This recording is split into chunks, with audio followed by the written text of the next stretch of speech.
Yang pertama, bahasa Melayu mempunyai penutur jati yang ramai, iaitu sekitar 300 juta orang. Yang kedua, bahasa Melayu telah menjadi bahasa rasmi di beberapa buah negara, iaitu Malaysia, Indonesia dan Brunei. Sedih apabila memikirkan tentang nasib bahasa Melayu yang bagai melukut di tepi gantang, seolah-olah dianaktirikan oleh anak wantannya sendiri.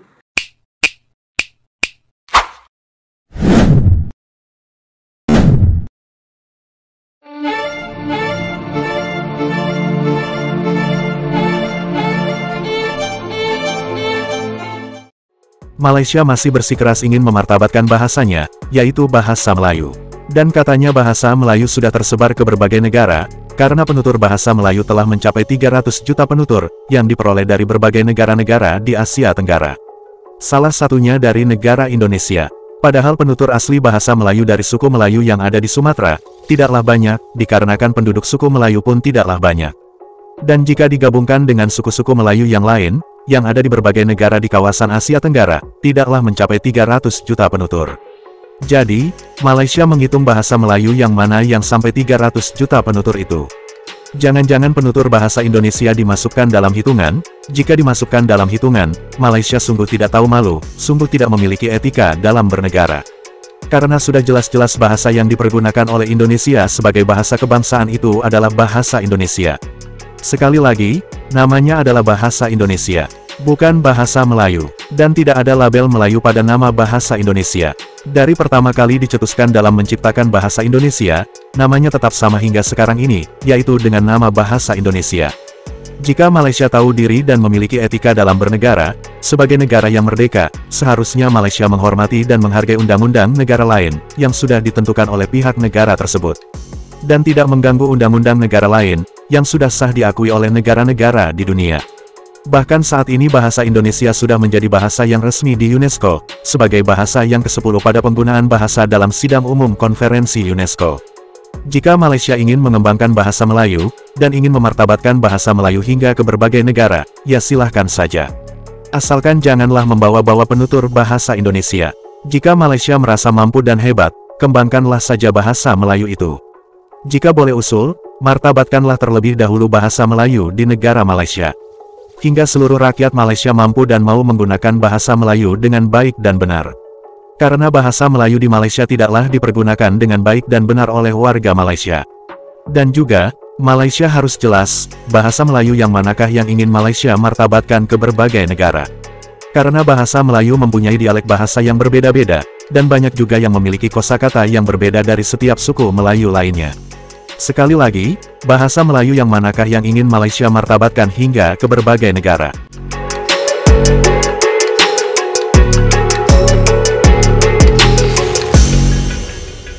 Hadirin yang dihormati, sebelum saya memperkenalkan ahli-ahli panel kita yang cantik ayu, izinkan saya mengupas terlebih dahulu makdub bual bicara forum remaja kita pada hari ini. Makdub forum kita berkisah tema bahasa dan sastra, iaitu bahasa dan sastra Melayu di persada antarabangsa. Mampukah menjadi realiti atau sekadar ilusi?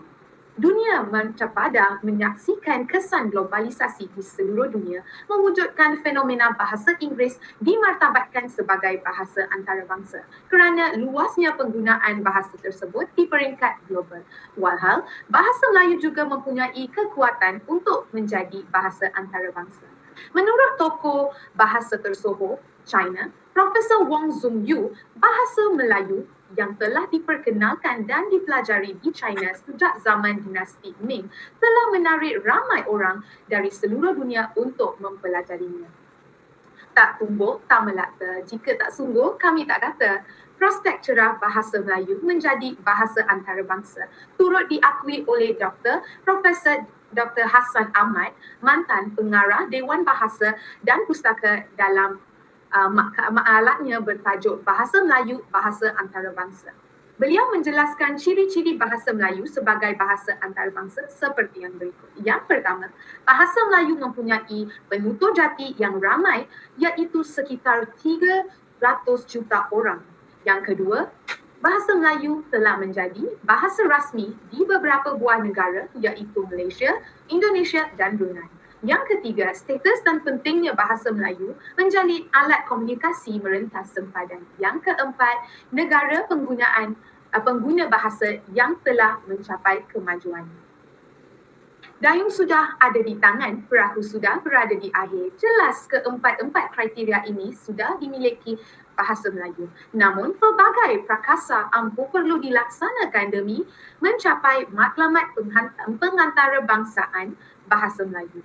Terlalu asyik saya berbicara tentang masa depan bahasa Melayu sehingga terlupa memperkenalkan ahli-ahli panel kita yang cantik-cantik belaka dengan soalan yang pertama kepada saudari Syafiqah. Mohon saudari memberikan penjelasan tentang ciri-ciri keistimewaan bahasa dan sastra Melayu yang menjadi tunjang kekuatan untuk melangkah kepesadan antarabangsa.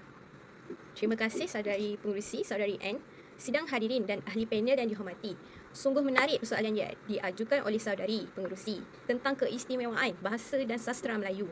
Apakah sebenarnya kekuatan bahasa dan sastra Melayu sehingga kita berani berbicara tentang usaha-usaha memperkasakan bahasa dan sastra orang kita hingga kepesadan antarabangsa? Bermimpikah kita? Apakah keistimewaan bahasa Melayu berbanding bahasa-bahasa lain, khususnya bahasa Inggeris? Saudari pengerusi, ahli panel dan hadirin sekalian. Kita tidak bermimpi di siang hari kerana bahasa Melayu sebenarnya sudah sekian lama menjadi bahasa antarabangsa. Bahasa Melayu sudah menjadi lingua franca daerah Kepulauan Melayu atau Nusantara zaman berzaman sejak abad ke-7 lagi. Bahasa Melayu menjadi bahasa pentadbiran awam, bahasa rasmi Kerajaan Sriwijaya, Kerajaan Melayu yang besar serta luas jajahan takluknya meliputi Sumatera Jawa, Semenanjung Tanah Melayu, Segenting Keras dan Sri Lanka. Maka bahasa Melayu turut disebarkan ke jajahan takluknya.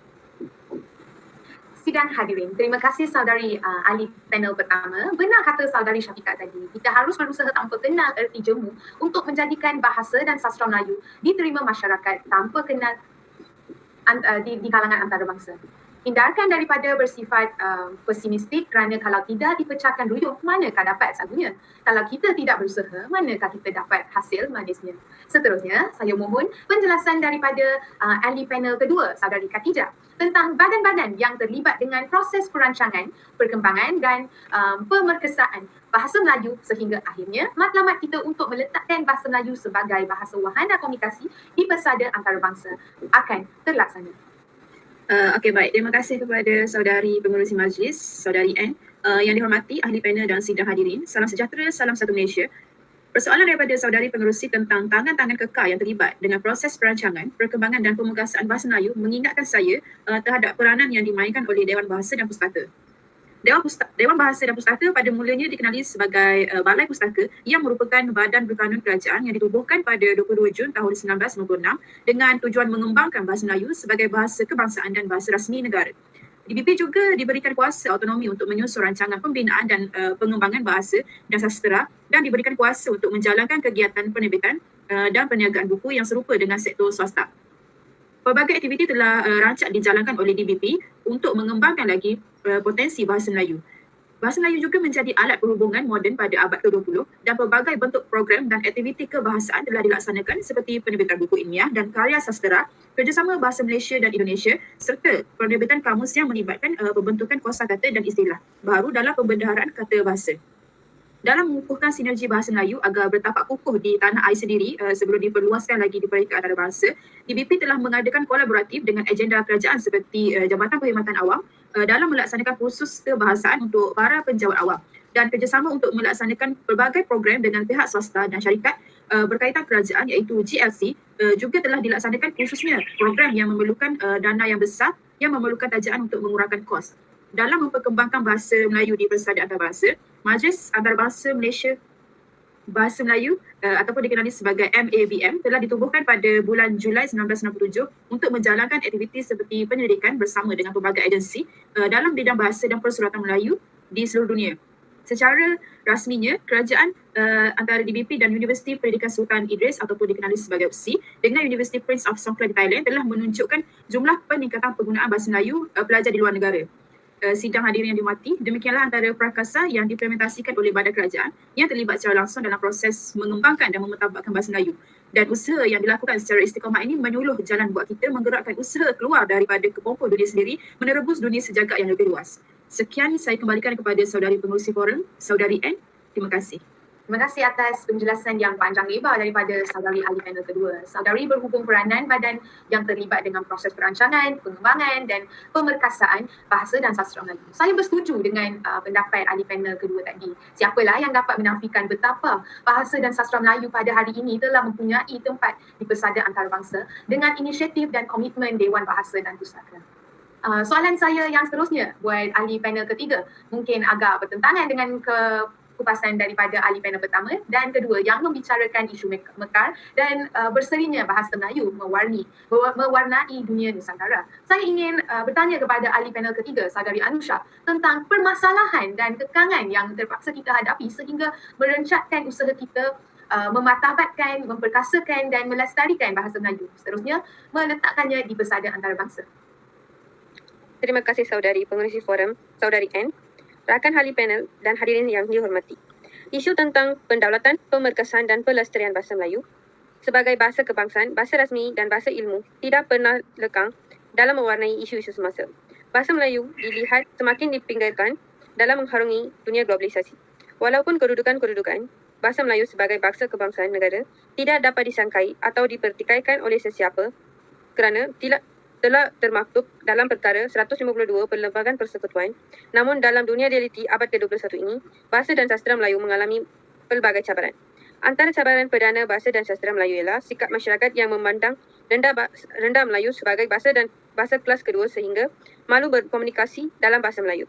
Mereka beranggapan bahasa Melayu ialah bahasa yang dituturkan oleh masyarakat kelas bawahan, lantas bahasa Inggeris dianggap bahasa yang menggambarkan keelitan penuturnya.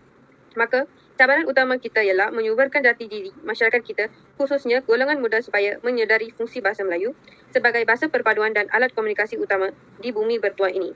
Manakala bahasa Inggeris mempunyai fungsi khusus sebagai bahasa utama mendapatkan intipati ilmu yang masih belum kita jana dalam masyarakat dan tamadun Melayu.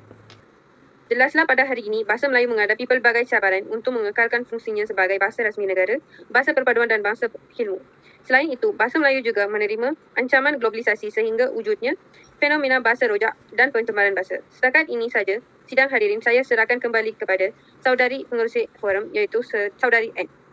Terima kasih kepada ahli panel ketiga yang telah mengupas tentang cabaran-cabaran yang dihadapi oleh bahasa Melayu sama ada dalam penggunaannya secara rasmi atau penggunaannya dalam perhubungan sosial.